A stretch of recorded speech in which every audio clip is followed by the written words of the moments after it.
नमस्कार विद्यार्थी मित्रांनो, अभ्यास मित्र परिवारामध्ये तुम्हा सर्वांचं स्वागत आहे. मित्रांनो, आजच्या या लेक्चरमध्ये आपण स्टेट टॅक्स इन्स्पेक्टर जो आहे, राज्य कर निरीक्षक याच्याविषयी किंवा या पदाविषयी सर्व माहिती त्या ठिकाणी अभ्यासणार आहोत. थंबनेलवर तुम्हाला सगळ्या बाबी दिसल्याच असतील की यांचं काम काय असतं, कामाचं स्वरूप काय असतं, प्रमोशन कशा पद्धतीने त्या ठिकाणी होतं, त्याचबरोबर वेतन किती मिळतं, त्यानंतरच आपण बघितलं बदलीशी संबंधित काय माहिती आहे ते सुद्धा आपण त्या ठिकाणी पाहणार आहोत. एकंदरीतच या परीक्षेचं स्वरूप कसं आहे ते सुद्धा आपण त्या ठिकाणी जाणून घेणार आहोत. म्हणजे या पदाविषयी असलेली जी काही सर्व माहिती आहे ती तुम्हाला आजच्या व्हिडिओच्या माध्यमातून मिळून जाईल. व्हिडिओ फक्त शेवटपर्यंत त्या ठिकाणी बघायचा आहे. ठीक आहे, तर सुरुवात करूयात. बघा, तत्पूर्वी लक्षात घ्यायचंय जे काही आपले नवीन विद्यार्थी आहेत त्यांच्यासाठी, तर आपण कंबाईन गट ब आणि गट क पूर्व परीक्षेसाठी एक बॅच सुरू केलेली आहे. यशवंत बॅच आहे, ज्यामध्ये लाईव्ह प्लस रेकॉर्डेड लेक्चर असतील, डिजिटल नोट्स तुम्हाला मिळतील, त्याचबरोबर टेस्ट सिरीज सुद्धा तुम्हाला या बॅचमध्ये अवेलेबल होऊन जातील. आणि हे सगळं फक्त आणि फक्त 999 रुपयामध्ये तुम्हाला ही बॅच जी आहे ती अवेलेबल होऊन जाईल पहिल्या 200 विद्यार्थ्यांसाठी. त्यानंतर ही फी जी आहे ती वाढणार आहे, लक्षात घ्या.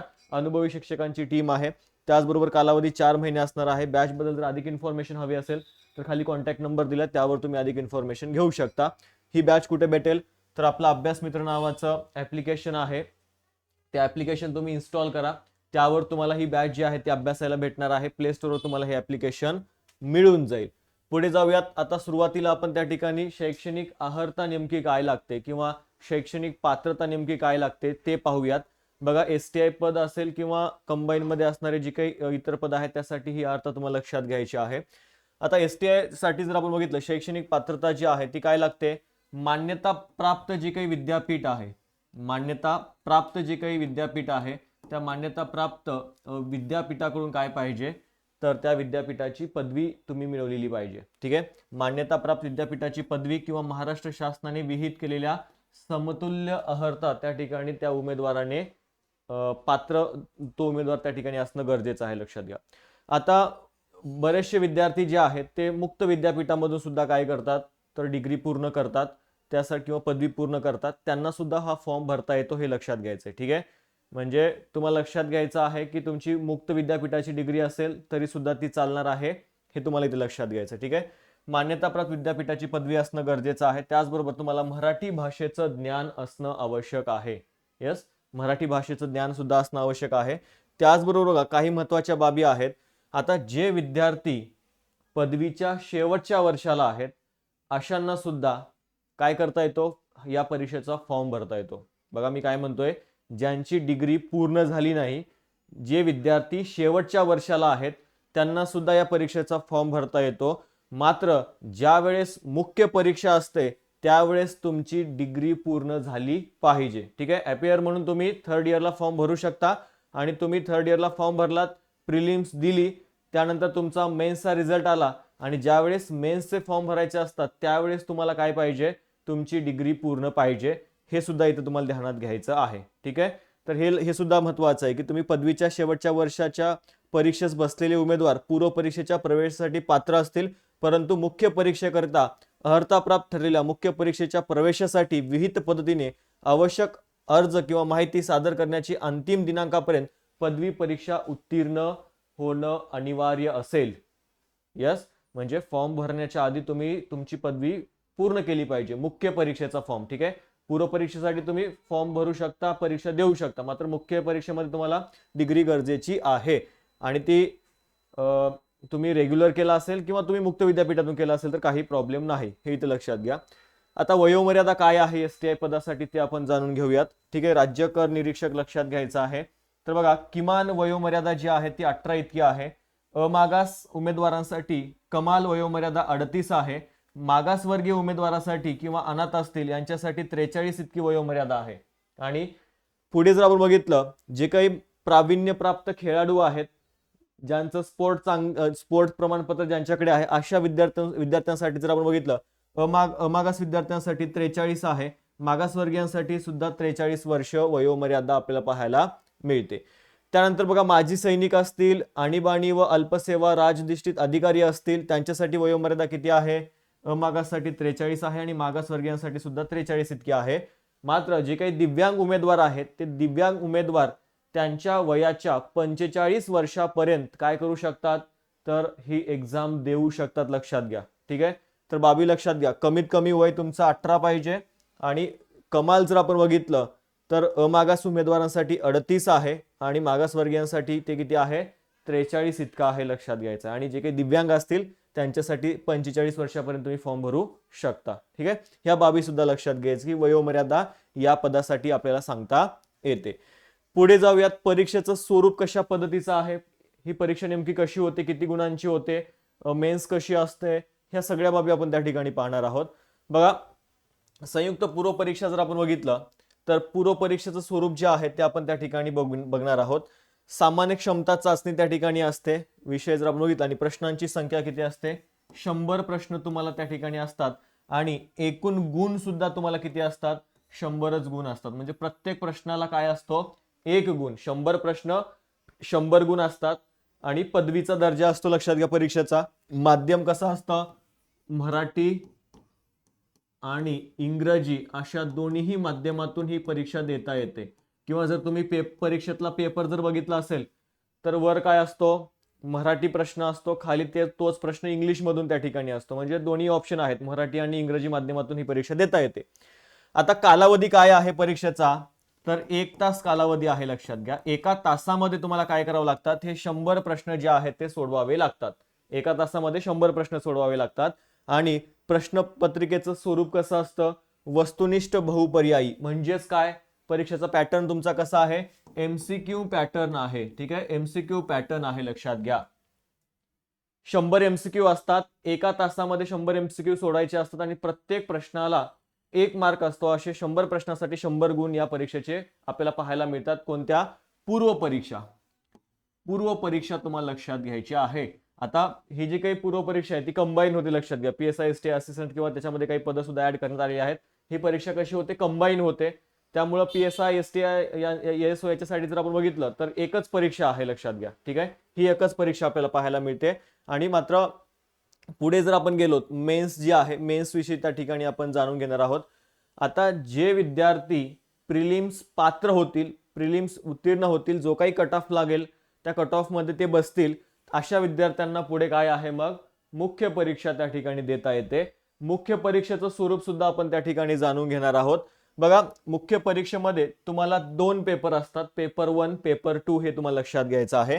ठीक आहे, पेपर 1 मध्ये जर आपण बघितलं तर मराठी विषय आपल्याला पाहायला मिळतो आणि इंग्रजी विषय त्या ठिकाणी पाहायला मिळतो. मराठी विषयाचे प्रश्न किती असतात, 50 असतात आणि त्या 50 प्रश्नांसाठी गुण किती असतात, 100 असतात. दर्जा असतो 12वी लेवलचा, माध्यम असतं मराठी आणि कालावधी असतो काय, 1 तासाचा. आणि काय असतं, एमसीक्यू त्या ठिकाणी असतात, वस्तुनिष्ठ बहुपर्यायी प्रश्न त्या ठिकाणी असतात.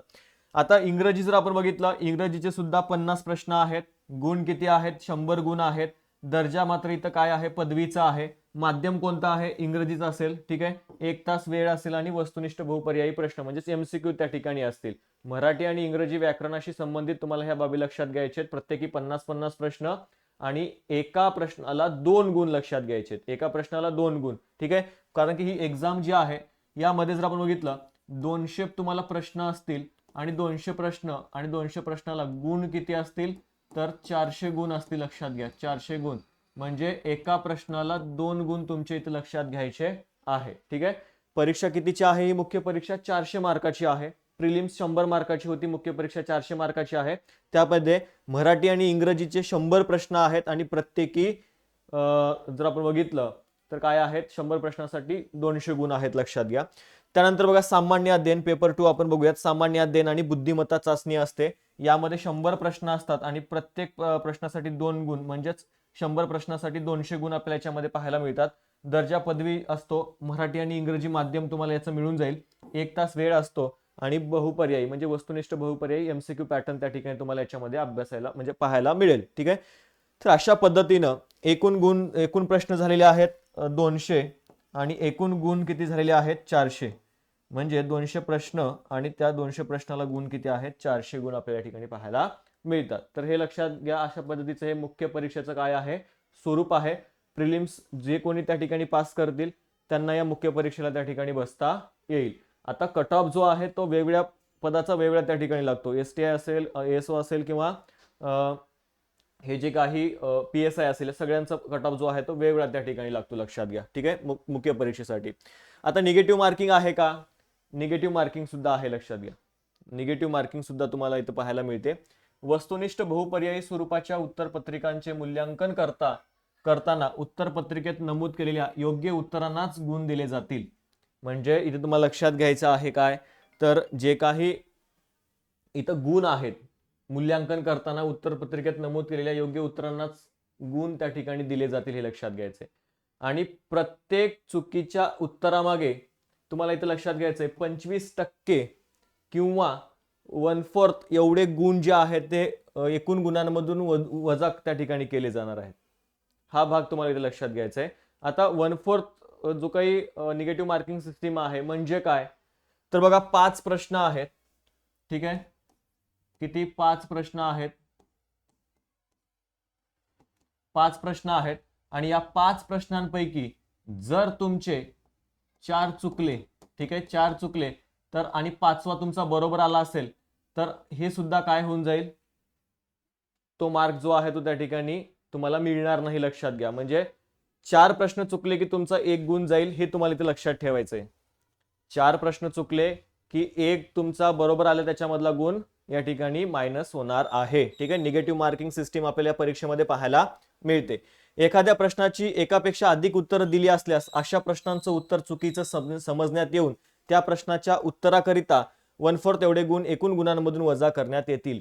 बघा, हे सुद्धा महत्वाचं आहे की एखाद्या प्रश्नाची एकापेक्षा अधिक उत्तरं दिली असल्यास अशा प्रश्नांचं उत्तर चुकीचं समजण्यात येतच, 100% येतं, लक्षात घ्यायचंय. ठीक आहे, तर हा भाग यातला तुम्हाला लक्षात घ्यायचा आहे की जे काही तुम्ही उत्तर देताय ते देताना किंवा जे काही तुम्ही तिथं गोल करताय ते व्यवस्थित करणं गरजेचं आहे.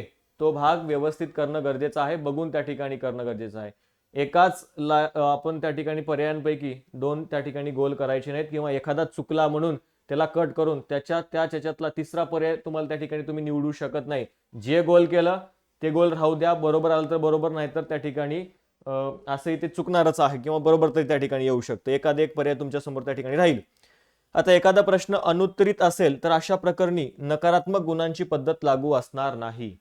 बघा, एखादा प्रश्न अनुत्तरित असेल तर अशा प्रकरणी नकारात्मक गुणांची पद्धत लागू असणार नाही. म्हणजे कधी कधी काय होतं, आयोगाकडून काही प्रश्न जे आहेत ते आन्सर जे आहे ते चुकीचे त्या ठिकाणी दिले जातात. मग तो प्रश्न रद्द केला जातो आणि मग त्यावेळेस तुमचं ते निगेटिव्ह मार्किंग वगैरे त्या ठिकाणी होणार नाही. ठीक आहे, वरील कार्यपद्धतीचा अवलंब करताना एकूण अंतिम गुणांची बेरीज अपूर्णांकात आली तरीही ती अपूर्णांकातच गणण्यात येईल व पुढील कार्यवाही त्याच आधारे त्या ठिकाणी करण्यात येईल. म्हणजे अपूर्णांकात जर तुमचे गुण आले तरी त्यानुसारच तुमचं मेरिट जे आहे ते त्या ठिकाणी लागणार आहे. त्यासाठी अशा पद्धतीची ही काय आहे, निगेटिव्ह मार्किंग सिस्टीम आहे. जर तुमचे 4 प्रश्न चुकले तर बरोबर आलेला 1 त्याचं गुण त्या ठिकाणी काय होणार आहे, तर वजा होणार आहे किंवा नकारात्मक त्या ठिकाणी बाबी होणार आहेत, लक्षात घ्या. परीक्षेचा जर आपण शुल्क बघितला तर संयुक्त पूर्व परीक्षेचा त्याचा जो काही शुल्क आहे तो 394 रुपये आहे. मागासवर्गीयांसाठी आहे ते 294 रुपये. पूर्व परीक्षेसाठी ही फी आहे, लक्षात घ्या. आता मुख्य परीक्षेसाठी आहे 544 रुपये आणि मागासवर्गीयांसाठी आहे ती 344 रुपये फी आहे, इतकी लक्षात घ्यायचं. ठीक आहे, आता ट्रेनिंग कशा पद्धतीचं होतं STIचं ते आपण त्या ठिकाणी बघूयात. बघा, कधी कधी ट्रेनिंग काय होतं तर होत नाही आणि कधी कधी होतं सुद्धा. ठीक आहे, म्हणजे ट्रेनिंग तुमचं निश्चित नाही, एकतर होऊ शकतं आणि कधी कधी ते होऊ पण शकत नाही, हे तुम्हाला लक्षात घ्यायचं आहे. आता राहिला मुद्दा काय, तुम्ही पूर्व परीक्षा दिली, तुम्ही मुख्य परीक्षा दिली, मग इंटरव्ह्यू वगैरे असतो का? इंटरव्ह्यू वगैरे नसतो, लक्षात घ्या. STI पदासाठी इंटरव्ह्यू नाही, PSI साठी इंटरव्ह्यू आहे, STI पदासाठी इंटरव्ह्यू नाही, लक्षात घ्या. इंटरव्ह्यू याच्यामध्ये नाहीये. पूर्व तुम्ही क्लिअर केली, मुख्य क्लिअर केली आणि जे काही तुमची यादीमध्ये नाव आलं की तुम्हाला काय पुढे ट्रेनिंग त्या ठिकाणी डायरेक्ट सुरू होतं, इंटरव्ह्यू वगैरे काही नसतं, डायरेक्ट ट्रेनिंग, लक्षात घ्या. मग ट्रेनिंगचं काय आहे, तर ट्रेनिंग होऊ पण शकते आणि कधी कधी होत पण नाही. म्हणजे होतेच, मात्र कधी कधी होत पण नाही. ऑफिस जॉईनिंगच्या अगोदर किंवा ऑफिस जॉईन केल्यानंतर काही दिवसांनी तुमची जी काही ट्रेनिंग आहे ती सुरू होऊ शकते, लक्षात घ्या. म्हणजे एकतर जॉईन करण्याच्या आधी किंवा जॉईन केल्यानंतर सुद्धा काही दिवसांनी तुमची ट्रेनिंग होऊ शकते. त्याचप्रमाणे ठिकाण सुद्धा फिक्स नसतं जॉईनिंगचं, म्हणजे तुम्हाला जॉईनिंग जी आहे ती कुठे मिळेल हे सुद्धा निश्चित सांगता येत नाही. कुठेही तुम्हाला जॉईनिंग जी आहे ती मिळू शकते. यस, ट्रेनिंगच्या बाबतीत ह्या बाबी लक्षात घ्या. एकतर ट्रेनिंग होऊ शकते किंवा होऊ शकत नाही. आणि एकतर तुमच्या जॉईनिंगच्या आधी होते किंवा जॉईनिंग झाल्यानंतर काही दिवसांनी होते, हे तुम्हाला इथे लक्षात घ्यायचं आहे. पुढे जाऊयात, नियुक्तीचं ठिकाण बघूयात आपण. राज्य कर विभागाच्या महाराष्ट्रातील कोणत्याही कार्यालयात बहुधा ही कार्यालये महानगर किंवा जिल्ह्याच्या ठिकाणी आहेत. आता बघा, राज्य कर विभागाच्या महाराष्ट्रातील कोणत्याही कार्यालयामध्ये तुम्हाला काय केलं जातं, नियुक्तीचं ठिकाण जे आहे किंवा जॉईनिंगसाठी त्या ठिकाणी दिले जातं, हे तुम्हाला लक्षात घ्यायचं. हे कामाचं ठिकाण आहे तुमचं, राज्य कर विभाग. आणि या राज्य कर विभागाचे महाराष्ट्रात वेगवेगळे कार्यालय आहेत. मग त्या महाराष्ट्रातल्या एखाद्या त्या जिल्ह्याच्या ठिकाणी असेल, महानगरात असेल किंवा दुसऱ्या कोणत्या ठिकाणी ते असू शकतं, अशा ठिकाणी तुम्हाला ते जॉईनिंग तिथं दिली जाते किंवा ते तुमचं कामाचं ठिकाण इथं असणार आहे किंवा नियुक्तीचं ठिकाण असणार आहे. आता मग तुमचं काम काय असतं बघा, तुम्ही प्रिलिम्स दिली, मेन्स दिली, तुमचं ट्रेनिंग झालं आणि त्यानंतर तुम्ही एखादं तुम्हाला कार्यालय त्या ठिकाणी मिळालं, मग तुम्ही काम काय करायचं आहे त्या ठिकाणी जाऊन. तर बघा, इथं लक्षात घ्यायचं, कामाचं स्वरूप बघूयात. एसटीआयच्या संपूर्ण देशात जीएसटी म्हणजे अप्रत्यक्ष कर एक कर प्रणाली लागू झाली आहे आणि जीएसटी संकलनाचं महत्वाचं कार्य राज्य कर विभागाकडून त्या ठिकाणी केलं जातं. बघा, जे काही राज्य कर विभाग आहे त्याच्याकडून एक महत्वाचं काम केलं जातं, ते म्हणजे जीएसटी संकलन करण्याचं. मग राज्य कर निरीक्षक राज्य कर विभागातील निम्न स्तरावरील एक महत्वाचा अधिकारी आहे, ज्यांच्याकडे हे कार्य आहे महत्वाचं संकलनाचं. त्या विभागाचे हे जे काही एसटीआय आहे ते काय असतात, निम्न स्तरावरील महत्वाचे अधिकारी असतात, लक्षात घ्या. मग जीएसटी कायद्याअंतर्गत व्यापाऱ्यांच्या नोंदीचे संनियंत्रण करणं, विहित कालावधीत व्यापाऱ्याकडून कर भरणा, रिटर्न्स भरणा होईल यावर नियंत्रण ठेवणं, त्याचबरोबर अशा व्यापाऱ्यांना प्रसंगी नोटिसा पाठवणं, हे राज्य कर निरीक्षकाचं काय आहे, महत्वाचं काम आहे. बघा, काय करायचंय तुम्हाला, जीएसटी कायद्याअंतर्गत व्यापाऱ्यांच्या नोंदीचं संनियंत्रण करणं, विहित कालावधीमध्ये व्यापाऱ्यांकडून कर भरणा होतोय का, त्याचप्रमाणे रिटर्न्स भरणा होईल यावर त्या ठिकाणी नियंत्रण ठेवणं, प्रसंगी अशा व्यापाऱ्यांना नोटीस पाठवणं हे काय आहे, यांचं काम आहे, लक्षात घ्या. त्याचबरोबर अजून काय काम आहे, व्यापाऱ्यांकडून कर चुकवेगिरी होत असल्यास कायद्यानुसार त्यांच्यावर वरिष्ठांच्या आदेशानुसार कारवाई करणं, प्रसंगी अशा व्यापाऱ्यांची मालमत्ता जप्त करणं, त्याच्या नियमानुसार लिलाव सुद्धा करणं इत्यादी कार्य जे आहेत ते कोणाला करावे लागतात, एसटीआयला करावे लागतात. बघा, हे काय आहेत, तर तुमचे कामं आहेत. व्यापाऱ्याकडून कर चुकवेगिरी होत असल्यास कायद्यानुसार वरिष्ठांच्या आदेशानुसार त्यांच्यावर कार्यवाही करणे, प्रसंगी अशा व्यापाऱ्यांच्या मालमत्ता जप्त करणं आणि तरी सुद्धा हे कर भरत नसतील तर वेळ प्रसंगी त्यांची जी काही मालमत्ता आहे ती लिलाव सुद्धा करणं, हे काम एसटीआयचे या ठिकाणी आहेत. कार्यालयीन लेखे सुस्थितीत राखणे आणि वरिष्ठ कार्यालयांना अहवाल पाठवणे आणि पत्रव्यवहार करणे, हे यांचे कामं आपल्याला पाहायला मिळतात. बऱ्याचदा आपण परीक्षेची तयारी वगैरे करतो, मात्र एसटीआयचं किंवा बाकी एस वगैरे पद असतील यांचं काम काय असतं हे आपल्याला त्या ठिकाणी माहिती नसतं, मात्र त्यांचं काम काय असतं, तर हे त्यांचं काम असतं, लक्षात घ्या. ठीक आहे, आराम ड्युटी आहे बाकींच्या पेक्षा. जर आपण बघितलं तर जास्त काही कामाचा लोड वगैरे नसतो. काही जे काही मार्च एंडिंग वगैरे आहेत त्या टाइमला काम असतं, मात्र एरवी त्या ठिकाणी जास्त काही काम नसतं, इथं लक्षात घ्यायचंय तुम्हाला. ठीक आहे, अभ्यास पण बरेच जण त्या ठिकाणी करतात पोस्ट घेऊन. आता प्रमोशन कशा पद्धतीचं होतं, तुम्ही एसटीआय आहात, मग त्यानंतर जर आपण बघितलं तर राज्य कर अधिकारी तुम्ही त्या ठिकाणी बनता, स्टेट टॅक्स ऑफिसर त्या ठिकाणी तुम्ही बनता, गट ब चं हे पद आहे. राज्य कर निरीक्षक, त्यानंतर तुमचं प्रमोशन होऊन राज्य कर अधिकारी तुम्ही त्या ठिकाणी बनू शकता. त्यानंतर इकडे प्रमोशन होऊन तुम्ही सहाय्यक राज्य कर आयुक्त बनू शकता. ठीक आहे, क्लास 1 ची पोस्ट आहे. राज्य कर निरीक्षक किंवा एसटीआय हे जे आहे ते क्लास 2 ची पोस्ट आहे. मग सहाय्यक राज्य कर आयुक्त म्हणून तुमची त्या ठिकाणी प्रमोशन होतं. त्यानंतर जर आपण बघितलं राज्य कर उपायुक्त, yes, deputy commissioner of state tax म्हणून तुमची त्या ठिकाणी प्रमोशन जे आहे ते इथं होईल. ठीक आहे, तर हे तुमचं प्रमोशन आहे, लक्षात घ्या. हे काय आहे, तुमचं प्रमोशन इथपर्यंत होणार आहे, राज्य कर उपायुक्त पर्यंत तुम्ही त्या ठिकाणी पोहोचू शकता. तर हळूहळू हे काय होत असतं, प्रमोशन त्या ठिकाणी होत असतं, लक्षात घ्यायचं आहे. ओके, तर हे प्रमोशन सुद्धा तुम्हाला याच्यामध्ये या पोस्टमध्ये तुम्हाला त्या ठिकाणी अशा पद्धतीचं प्रमोशन सुद्धा असतं, राज्य कर उपायुक्तापर्यंत तुम्ही त्या ठिकाणी पोहोचू शकता. पुढे जाऊयात, बदली कशा पद्धतीची आहे, तर इथे तुम्हाला लक्षात घ्यायचं काय आहे, तर दर 3 वर्षांनी महसुली संवर्गातील तर दर 6 वर्षांनी एका महसुली संवर्गातून दुसऱ्या महसुली संवर्गात बदलीस पात्र तुम्ही असाल. काय म्हटलेलं आहे, दर 3 वर्षांनी महसुली संवर्गातील बदल्या त्या ठिकाणी होतात. तर दर 6 वर्षांनी एका महसुली संवर्गातून दुसऱ्या महसुली संवर्गात बदलीस त्या ठिकाणी तुम्ही पात्र असणार आहात. ठीक आहे.